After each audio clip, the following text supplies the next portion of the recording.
শান্তি সৃষ্টি হবে। পুলিশ হামলা না করলে কিছু হবে না।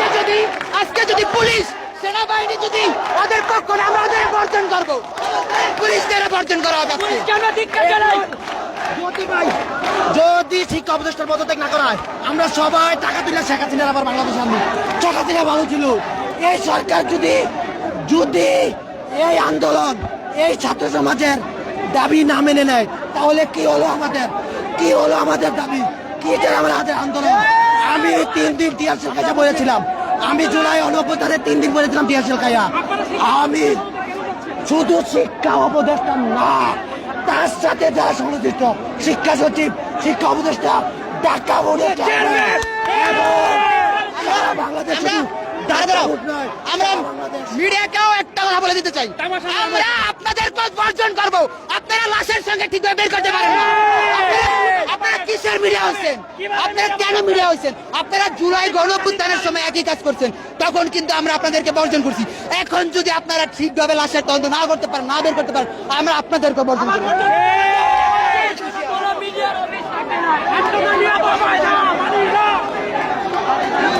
দর্শক দেখছেন যে সচিবালয়ের মূল ফটকের সামনে শিক্ষার্থীদের বিক্ষোভ এবং শিক্ষার্থীদের যে ভুয়া ভুয়া স্লোগান, সেই চিত্র দেখানোর চেষ্টা করছি। শিক্ষা উপদেষ্টা থেকে শুরু করে শিক্ষা বোর্ডের চেয়ারম্যানের পদত্যাগের দাবি করছেন শিক্ষার্থীরা বলছেন যে শিক্ষা ব্যবস্থার নানা অনিয়ম রয়েছে, এমনটাই অভিযোগ এনে তারা কিন্তু স্লোগান দিচ্ছেন এবং তাদের আজকের এই দাবি করছেন।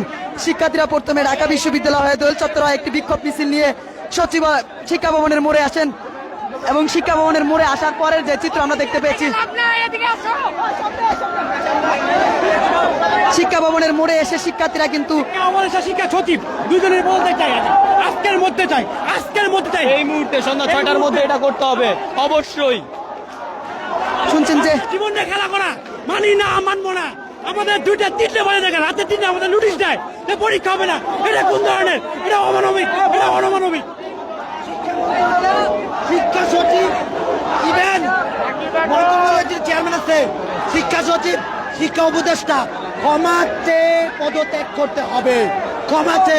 আরে তো শিক্ষা দূরের কথা, আমার ভাই মারা গেছে, আমার ভাইদের লাশ যেখানে অস্তিত্ব বিলীন হয়ে গেছে, তাদের মুখ চেনা যাইতেছে না, তাদের স্বজনেরা কান্নায় হাহাকার করতেছে। সেখানে আবার কিসের আপোষ? কোনো আপোষ নাই। আমরা আপোষহীন বাংলাদেশ গড়বো, আপোষহীন বাংলাদেশ গড়বো।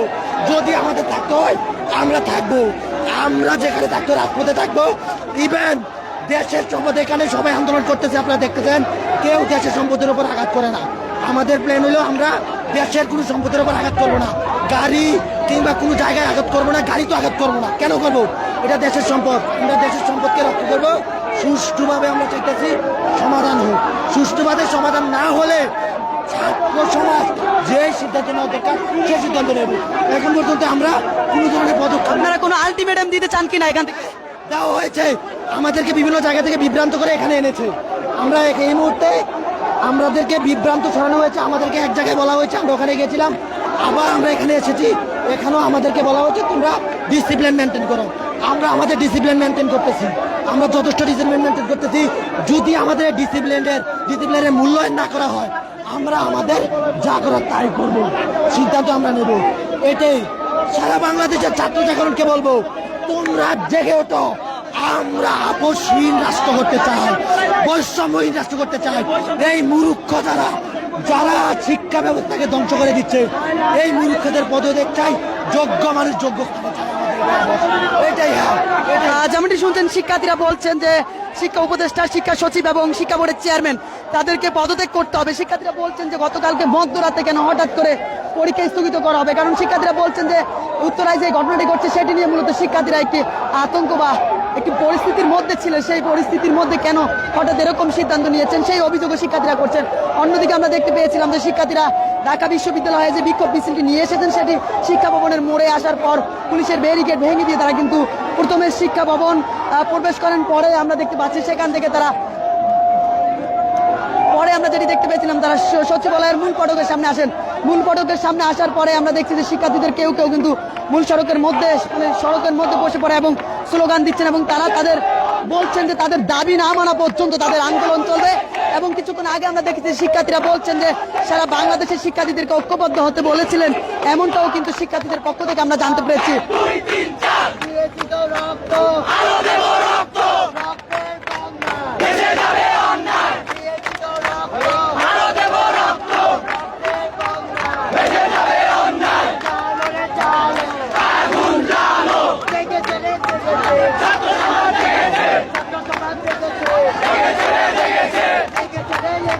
দেখতে পাচ্ছেন সচিবালয়ের মূল ফটকে পুলিশের অবস্থান, ঠিক তার সামনে শিক্ষার্থীদের যে স্লোগান, সেই স্লোগানের চিত্র দেখানোর চেষ্টা করছি। শিক্ষা উপদেষ্টার পদত্যাগ এবং শিক্ষা বোর্ডের চেয়ারম্যান থেকে শুরু করে তারা নানা অনিয়মের অভিযোগ এনে মূলত আজকের এই বিক্ষোভটি করছেন, সেই বিক্ষোভের চিত্র দেখানোর চেষ্টা করছি সরাসরি আপনাদেরকে বাংলা নিউজ 24 এর মাধ্যমে। দর্শক কে কোথা থেকে দেখছেন জানাতে পারেন কমেন্টসের মাধ্যমে, এবং শিক্ষার্থীদের যে আন্দোলন সেটি নিয়ে জানাতে পারেন আপনার মূল্যবান মন্তব্য।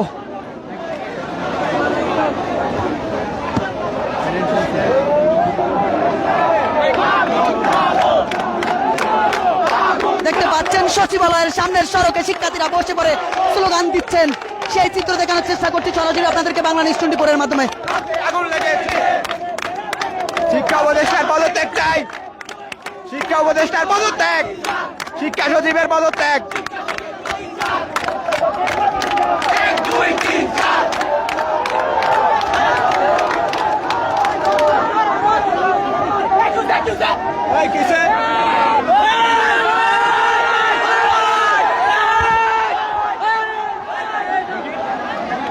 দেখতে পাচ্ছেন কিছুক্ষণ পর পর শিক্ষার্থীদের পক্ষ থেকে যে উত্তাল অবস্থা তৈরি হয়ে ওঠে, সেই চিত্র দেখানোর চেষ্টা করছি আপনাদেরকে। দর্শক দেখতে পাচ্ছেন সচিবালয়ের মূল ফটকের সামনে ব্যাপক পুলিশের উপস্থিতি, তার সামনে কিন্তু শিক্ষা উপদেষ্টা এবং শিক্ষা বোর্ডের চেয়ারম্যানের পদত্যাগের দাবিতে শিক্ষার্থীরা স্লোগান তুলছেন, সেই চিত্র দেখানোর চেষ্টা করছি সরাসরি আপনাদেরকে বাংলা নিউজ 24 এর মাধ্যমে। সঙ্গে আছি আমি ইসমাইল। দেখতে পাচ্ছেন যে এই যে শিক্ষার্থীরা সচিবালয়ের সামনে অবস্থান করছেন, তাদের সঙ্গে কিন্তু আবারও রমনা জোনের ডিসি যিনি রয়েছেন মাসুদ আলম, তিনি কিন্তু কথা বলছেন এবং পরিস্থিতি একটি স্বাভাবিক পরিস্থিতি আনার জন্য চেষ্টা করছেন।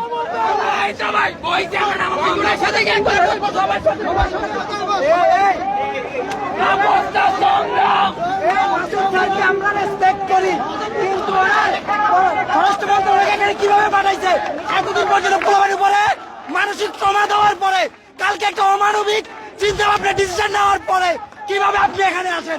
আপনার কাছে আমার প্রশ্ন, আপনার স্বরাষ্ট্র মন্ত্রণালয়কে আপনি বলেন না আমি এখানে কিভাবে যাব?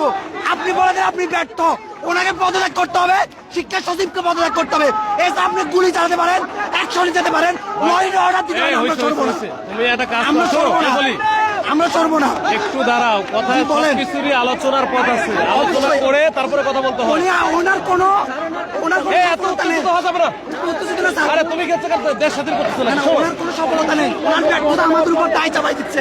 এইভাবে কথা বলা যাবে না, আমি বলছি যে আলোচনা করে তারপরে আলোচনা আমাদের আলোচনা এখানে একসাথে করে সাতজন গেছে, ওরা কথা বলা আছে। সাতজন ওরা এখানে 100টা কলেজ। আরে তোমাদের প্রতিনিধি গেছে না না, আমাদের এখানে কোনো প্রতিনিধি বলা হয় না। আমি তো জানি না, ওরা বললো যে আমরা প্রতিনিধি 7 জন যাচ্ছি। আমাদের কোনো প্রতিনিধি চায় না। সংগ্রাম চলে, শক্তি তাদের কথা আমরা মানি না। সেই শিক্ষা উপদেষ্টার পদত্যাগ চাই, এই জাতীয় পরীক্ষার্থী নাকি মানুষ না। দেখছেন যে শিক্ষার্থীরা শিক্ষা উপদেষ্টার পদত্যাগের দাবিতে সচিবালয়ের সামনে স্লোগান দিচ্ছেন। আমাদের স্পষ্ট দাবি, আমরা কোনো কথা বলতে চাই না, আমরা কার সাথে বসতে চাই না। এই শিক্ষা ভবনের উপদেষ্টা এবং সচিবকে অনতিবিলম্বে পদত্যাগ করতে হবে।